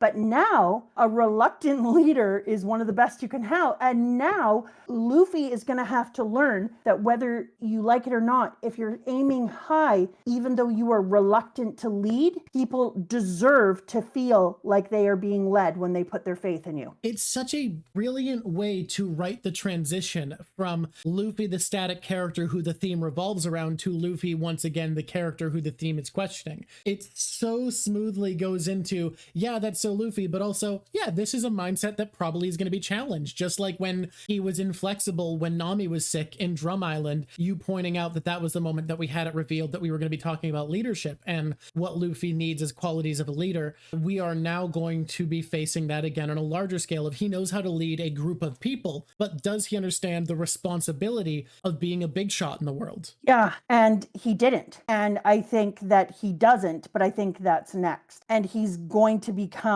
a bigger, better leader than he could imagine, because just like everyone who's a great leader, they generally didn't want it. It's not the people who are like, I want to be in charge of everything. Those aren't the best, right? Like they just aren't. And so this made me really happy because we now have somebody like Luffy who's reluctant and just wants to be so free. And now we're going to have to watch Luffy grow up again, where he realizes you cannot be the pirate king without losing some of your freedom. There's going to be a cost. Well, I think that the series is going to find a way for him to not lose his freedom. I think it's going to be about like... He's already done the you go and do your own thing, but he will have to be a leader to them. And caring about others and taking on that many people's will is a loss of freedom. Wants to be the world's freest man. It's so difficult because would Oda take away being the world's freest man? How else do you have learn a lesson about responsibility? I mean, it kind of does cost freedom to have some level of this is difficult. This is thematically difficult. It is, because if Luffy is going to have people, whether he likes it or not, in his Straw Hat Armada of joy, those people have decided they're going to be in it. They took an oath. He may not have drank, but Zoro drank enough for all of them. So if you're going to have that kind of Straw Hat Armada, then he is going to take on their will and their hopes and their dreams, and he is going to become all their friends and see himself as being their friends, and that means he's going to have responsibility. He just is. Yeah, but like what it or is not. that going to look like is the question. Yeah, well, what does the responsibility look like? They all said we get to go our own way, we get to do our own things. Like, I mean, if anyone can be a way of having the most freedom in the least freedom job, it's Luffy. And one of the great things about having a flat army, and one of the reasons that it's such a good method if you're a person like Luffy, is that by having a flat army, all of the responsibility for change, growth, noticing areas of problems, fixing things, coming up with solutions, etc., don't land on the head of the people at the top who then disseminate the information down. It's a flat army says that you trust the people within your group and you know that they can fix things on the fly. They can also work on your behalf. And so hiring becomes your most important thing, who you invite in, because the reciprocal trust has to be absolute. I would fall for you, you would fall for me. We will stand together, we will stand for each other. where there is a hole, I will fill. And so it's really important, but I think that's how Luffy is going to run.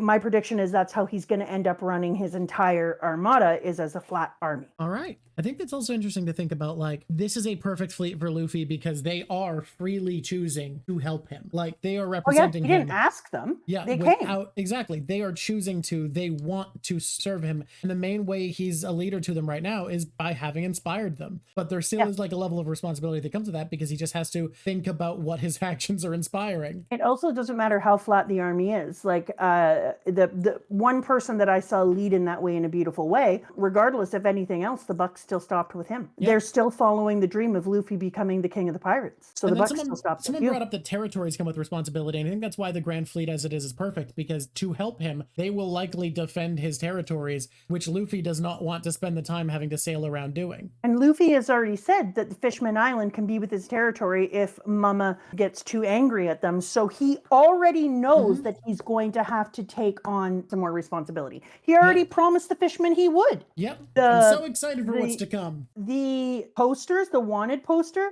So before I was like, okay, Sanji calls himself a prince, and now everyone else is wanted dead and alive, and Sanji is only wanted alive. So my best guess now is that Sanji is a Celestial. A Celestial Durgan. Well, why else? Okay, so the government gives people up and allows them to be killed when it's their own people, when they are in bounty hunting or whatever. Almost everyone does. Almost every group is like, oh, you messed up? Oh, well, dead. There are really, as I can think of, only 2 exceptions to being given up. And they are both what? There's 2 groups of people you've seen get special treatment from the government. I've seen the Celestials get special treatment. Yep. I've seen other people get special treatment. Yep. I have? Yep. Tell me when. It doesn't matter. I've already read it. Royals. Oh, you mean like Vivian? Like not nobles, but like the actual royals, like kings of nations. Yeah. So I had that thought too. Like, his family has obviously found them. He does have a real picture now, but yeah, I don't know. People in chatter are pulling but he previously was dead or alive. Yeah, that wasn't a picture of him. It looked like Duval. Duval was wanted dead or alive. Yeah. Sanji ain't had nothing on him. And I said before, I think that he could just be a prince because he keeps calling himself Mr. Prince. And then he could have been stolen, which I think he was out on the boat, or his parents were leaving royalty and that would be fine. But poor Chopper, you're right. Yeah, you know what? I don't have enough information. I'm leaning Celestial only because it's only alive. But he calls himself a prince, and everyone who's a celestial dragon just calls himself a saint. They don't call themselves a prince. Yeah. Yeah, there's options there. Also, the autographs are just weird. The whole boat is just wild. The Bardo Club boat makes me so happy in my heart. I love that it's the going Mr. Luffy, and that Luffy is the front. 8, 7, 6, 5, 4, 3, 2, 1. What's up, squishies? Way to rock it out. Okay, you've gotten all the way to the end. You've been watching this. And I just want to say we are excited to have you here at the end of the video. It's time to start liking at the beginning. Let me just put this out there. Feel free to unlike it later if you didn't like it, and just like at the beginning. You're gonna like it. If you're like me, the way that you watch long form content is you put it on and then leave it on while you're doing stuff with your Bluetooth headphones. Yes. And if that's the case, you hit that full screen button. There's not a window to hit like again. Get in the habit. Hit like before you full screen while you've got an opening. And then go over to the happy space and press subscribe. That's where you become a squishy for life and you hang out and then you squish on. And if you don't press subscribe, what do you even do? How do you move? You can't squish. You blob. Blech. We love having you here. We're almost at 20,000. 20,000 is a really crazy number to say. I don't even need to be all YouTube famous. I just really want to get to a point that a person said we wouldn't get to. Anyway, here's the plug. Doodaloo, doodaloo. Doodaloo. Hi there, YouTube. It's me, Mama Drawk. Why don't you press like now and then subscribe, and then you'll be like and subscribed. Thank you for coming. Ciao, ciao. Ciao. You're gonna have a bitch of a time with your top 5, huh?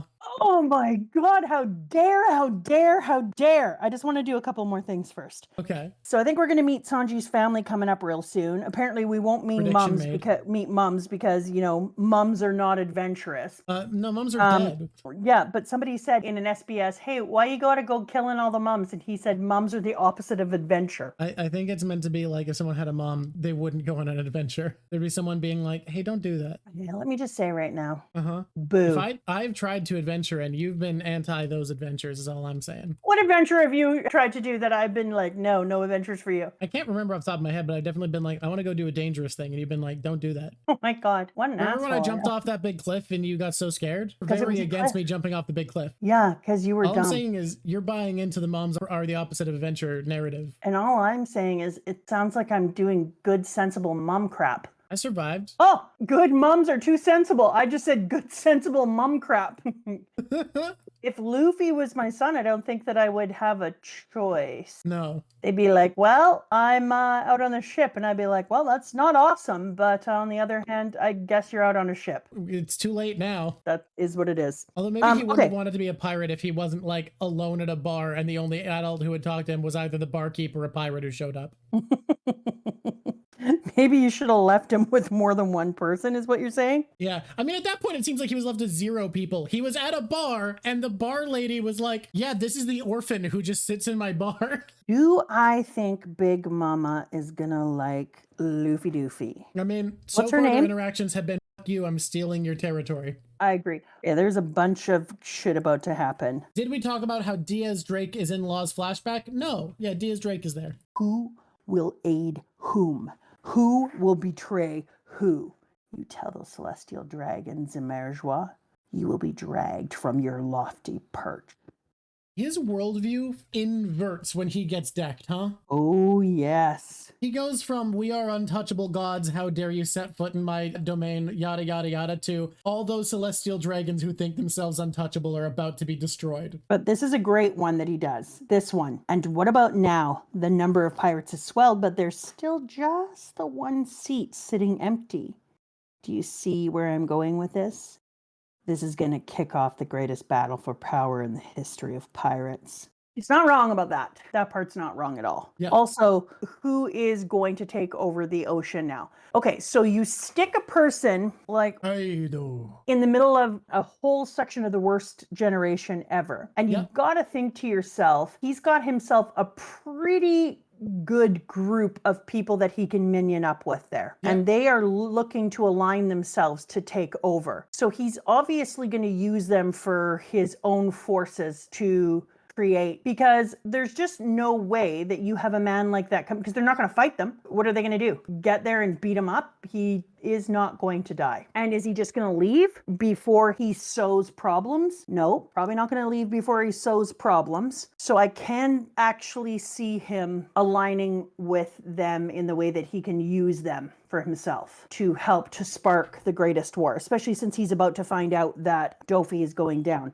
I wonder if he's going to try to escape Dofi. If I was him, I would. Would I take those worst generation ever people and have them follow and trace the ship that Dofi was on to release him after he was just taken? They catch up fast enough though, because like that's the thing I was going to say. I don't know where they are, so I don't know if they can catch up enough. But he's got forces regardless. Do you want to predict the prison break? That he'll try to intercept the prison vessel? I haven't decided. But also that prison vessel has Sengoku and Suru on it, and Fujitora. Who the handling that? Who was going to go into Impel Down? That's a good point. I'm just saying, right? like that's a lot of firepower to contend with. It's a ridiculous amount of firepower. I'm wondering, so I think they're putting him in Impel Down, I'd imagine, right? I mean, it's where Crocodile went after doing basically the same thing, but less bad. I don't know that I'm predicting him coming from prison, because here's what I'm thinking if I'm a writer. I'd put him in prison, and I keep him in prison for a little while so that I can have his breakout from prison come at a later time and reintroduce him and make everyone go, oh my God, right? Like if I was doing it, that's how I'm doing it. I agree. I think that's a good use of a really impactful character. Yeah. So for me, I'm not rescuing him yet. I'm going to use him later and have him show up again. So I am going to predict that he's going to go to prison, but I am going to predict that Kaido is going to align himself in some way with the group who put themselves together as the worst generation and use them as minions. So that's one prediction. And then another prediction is that I think that his first order of business is going to be find a way to create enough dissension that he can spark a war, because for some reason he wants to see the world burn. He's not going to die. Like, I don't know why he thinks that's going to kill him. Wait, what does he think is going to happen? That he's going to die? That's honestly Kaido's motivations. Big mystery. Love it. Dofi is going to go to prison. Oh my God. So because if those bad kids are going after Shanks, maybe he wants to go after Shanks. And then is Luffy going to have I to mean, step he in? says he He's wants not the going to be biggest the. war ever. I think that he is going to agree with them to go after Shanks because that's what they want. And one of the best ways to get people to be on your side is to do the thing that other people want, but to have them follow your leadership. So maybe he's going to agree with them. Yeah, I remember, did we read something about Shanks was actually trying to stop him from fighting? Shanks did stop him from fighting. He wanted to go join the fight at Marineford. And then Shanks was like, no, man, bad plan. Still. Do I already know the name of the next arc? The next arc is simple. It's Zo. I'm predicting that Luffy is going to learn a lesson that he has to take on more responsibility as a leader. And I agree with you. He's still going to look for freedom, so he's going to do it in a Luffy way. But Luffy is going to take on lessons in leadership in Zo. And I think that there's going to be an alliance between Big Man and the worst generation kids over there. I'm hoping that they don't go after Shanks, but my worry is that they will. But they need to find a place to get weapons. And one of the places you can get weapons is the military. I think they're going to go for weaponry somehow with the government. They're going to try to intercept weaponry from the government. I'm thinking about what they have available to them. They have almost no ships. And I'm like, where can we get ships? I don't think they can take government ships, even Big Guy, because well, Big Guy puts himself in the way of the government all the time because he's picked off by them and then tortured, apparently. But if we're trying to look for ships, because we're going to need them, if we're trying to person up and grab more people, we're going to need ships and weaponry. Yeah, I'm stealing that from the government. I'm thinking from a writing perspective and from a crazy person perspective, that's what I would want. Okay. Ships and weaponry. Should we move on to top 5? So hard. Luffy tier list, is this S+? S+, baby.